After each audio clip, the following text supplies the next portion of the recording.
Good morning, good afternoon, and good evening, depending on the time zone.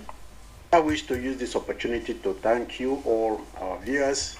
Our media team continues to appreciate you for your subscription, likes, sharing, and comments. For our new viewers, we ask you to subscribe, share, and leave your comment.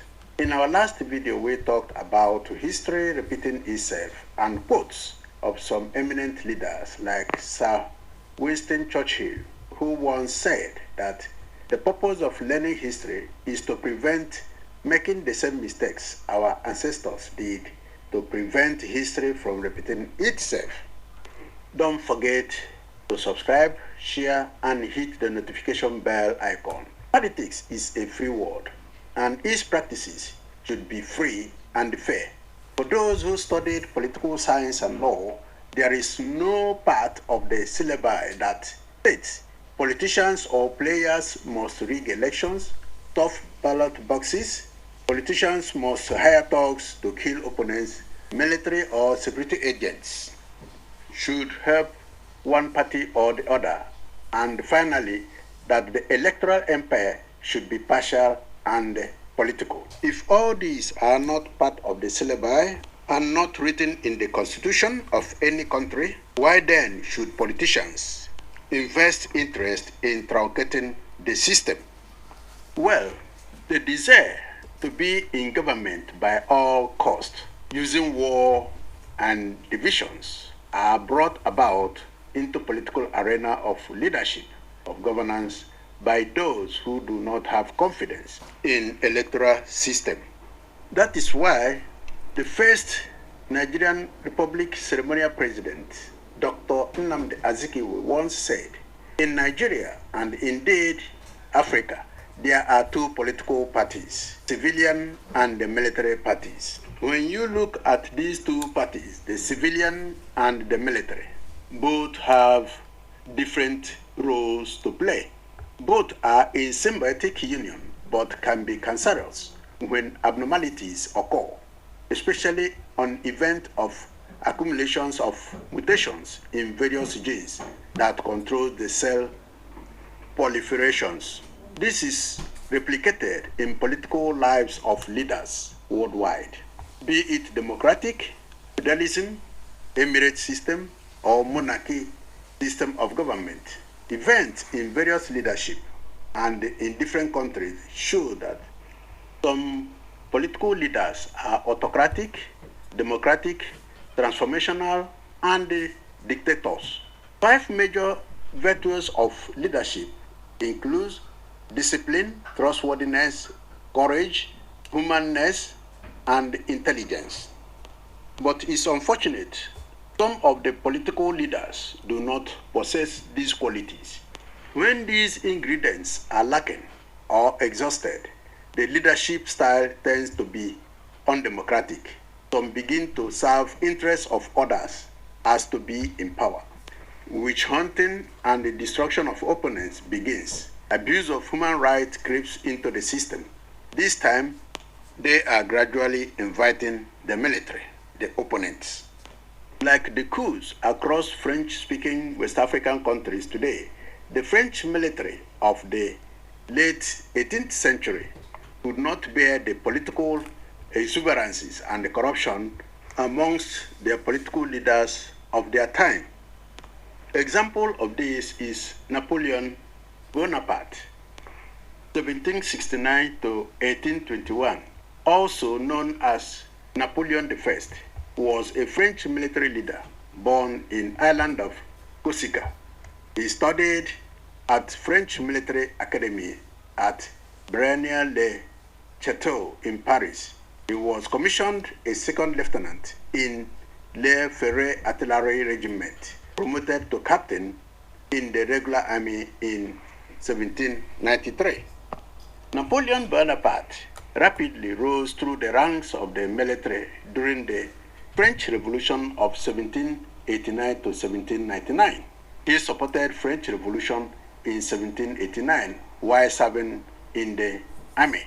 This was why Captain Napoleon Bonaparte joined the revolution when there was political instability in France. He seized political power in France in 1799 coup d'etat. He crowned himself emperor in 1804. This means he engineered a political and military coup in November 1799 in France, removing the governing French directory. He protected for corruption and dictatorship. According to the Emperor Napoleon Bonaparte, coup d'etat is a liberation of the citizens and the institutions of government from corruption and dictatorship. This, according to him, brings reformations and the redirection as to the goals of the government. Nevertheless, as he took over the power, he became the first French consul of the Republic. In 1804, he consolidated power and crowned himself as Emperor of French. This again reminds us about the long-serving African presidents and the leaders of French-speaking countries in West Africa. Also not left behind, politicians click to power based on the support of these foreign powers. However, the revolution in West African countries, especially the French-speaking countries, the leaders of the West are worried, especially not because of the overthrow of the government or the people, but because the new leaders have identified that long-standing relationship has brought about underdevelopment and poverty to the entire population of the French-speaking countries. They believe that this good relationship will be blocked by the new revolutionaries who now review their commitment to changing the system.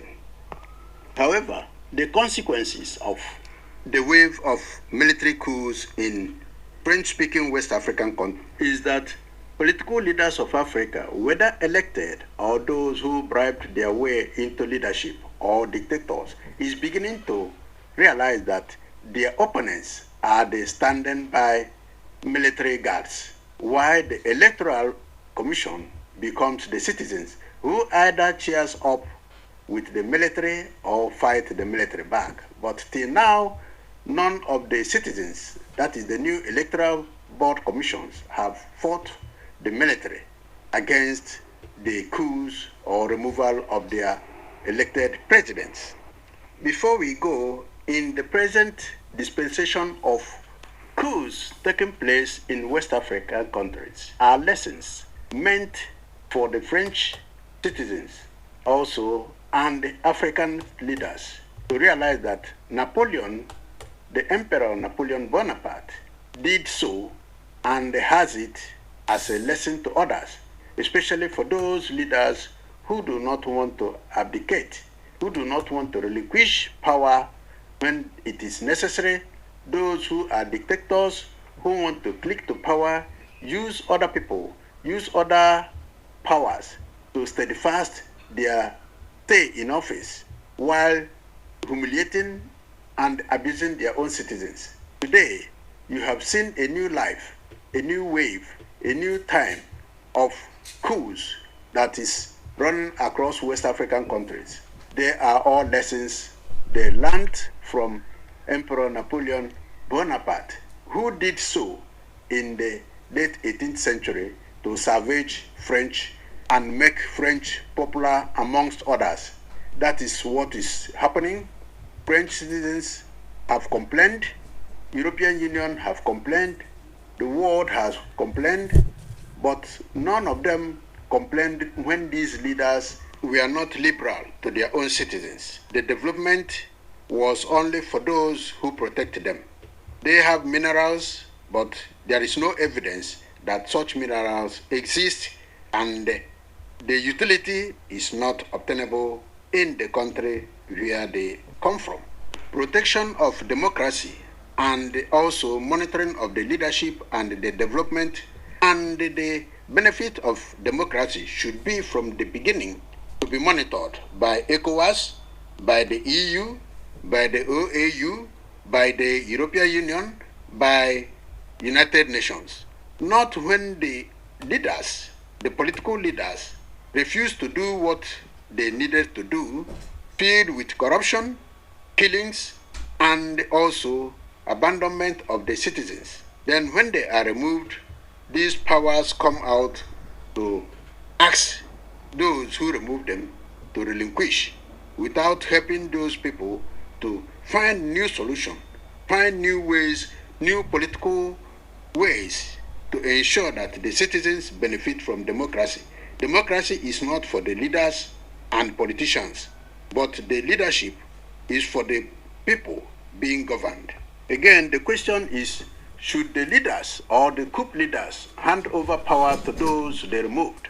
They have reasons for removing them. The coup leaders have opportunity to organize new political democratic systems with rules and regulations on how to play the game in future.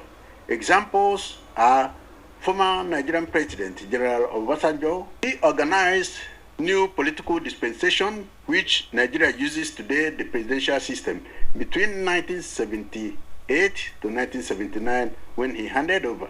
Then Abdul Salami Abubakar did so between 1998 to 1999. This happened in Nigeria. Therefore, the new military leaders should be helped to find lasting solution to political dispensation in their various countries. Today, let us use Nigeria as a case study. Elections were held, there were violence, there were riggings, and also the parties involved went to court.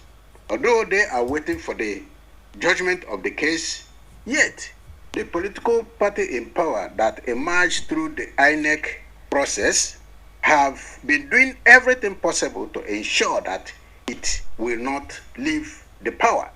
That is the problem. All these things are the issues that brought about the military intervention in some of these countries of West Africa that ECOWAS and all their groups are trying to go and fight. It is time that corrections be taken, lessons be learned, and the politicians should stop using every means to truncate a system that they themselves established. With this, we come to the end of this very program. Do not forget to subscribe, share, and hit the notification icon. Thank you for listening, and God bless you all. Bye.